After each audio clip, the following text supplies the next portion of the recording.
Using the available clues, can you decipher who is the conspirator and who is part of the detective club?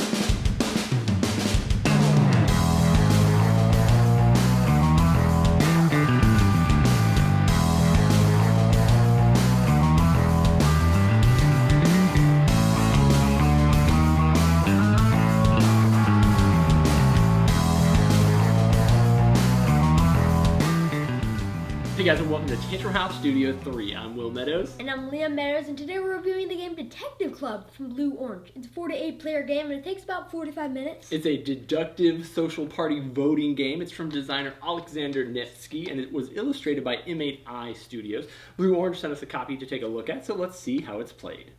To sit at the game, give each player a player mat and their matching voting token. Shuffle the deck and give each player 6 evidence cards, and then give the start player the stack of notebooks and a pencil, and you're ready to begin.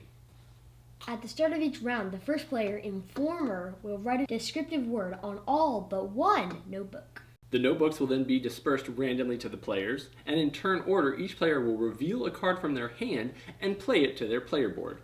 After everyone has played 2 cards, the start player will reveal what his word was and explain why he chose the cards he chose. Then, each of the remaining players will do the same. Obviously, one of the players will not know what the word was, though, so he'll be attempting to convince everyone else that he was also in the loop to what the word was. After everyone has had a chance to explain their choices, players then vote on who they think was the conspirator. Players will score victory points based on successful guesses or on tricking the other players into believing their story. Depending on the player count, after everyone has had a chance to act as the informer, the game will end and the players will tally their victory points, and the player with the most points wins. Detective Club features that same eclectic art style of illustration that we've seen in games like Dixit or Mysterium, where you're trying to use pieces of the element, pieces of the images to kind of convince everybody that you're in the loop as to what's going on. It's very similar to the mechanic that's used in SpyFall, where you're trying to convince everybody else that you're part of the club. But in this game, it's a little bit easier, definitely more kid-friendly, because you have the excuse of you're only limited to those 6 cards that you have in your hand. I like the game more when you have more players, because 4 players, it's kind of easy to vote on who it is.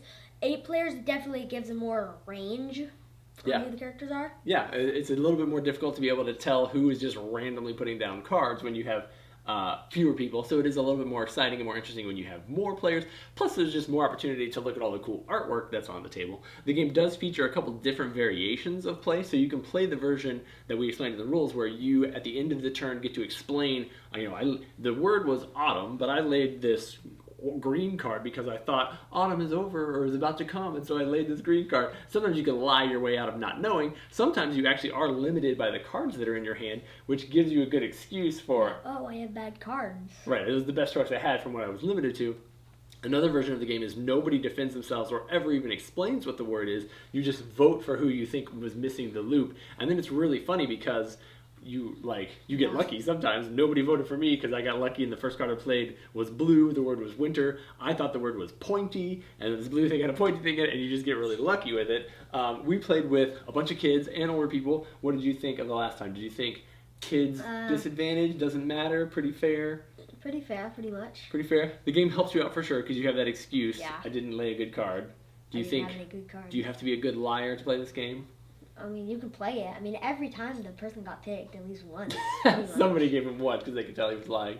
When there's more tokens going around, there's more chances. You do score points differently based on how you did. So if you guessed correctly, you get 3 victory points. If you were the informer and nobody guessed that the bad guy, the conspirator, was who he was, then you get 4 points and the conspirator gets 5. But if he gets at least 1 voting token for him, or more than 1 voting token for him, then he doesn't score any points and he loses the game.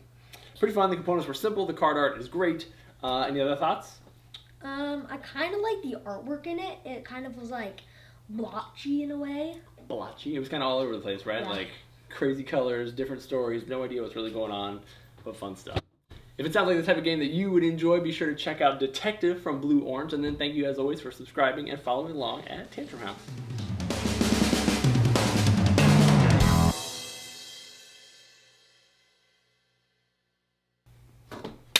Bam.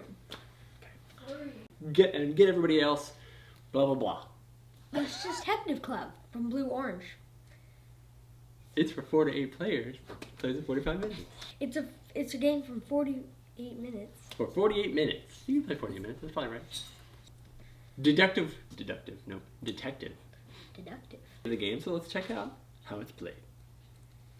Wasn't my best work. Let's try one more time. No! Get it again.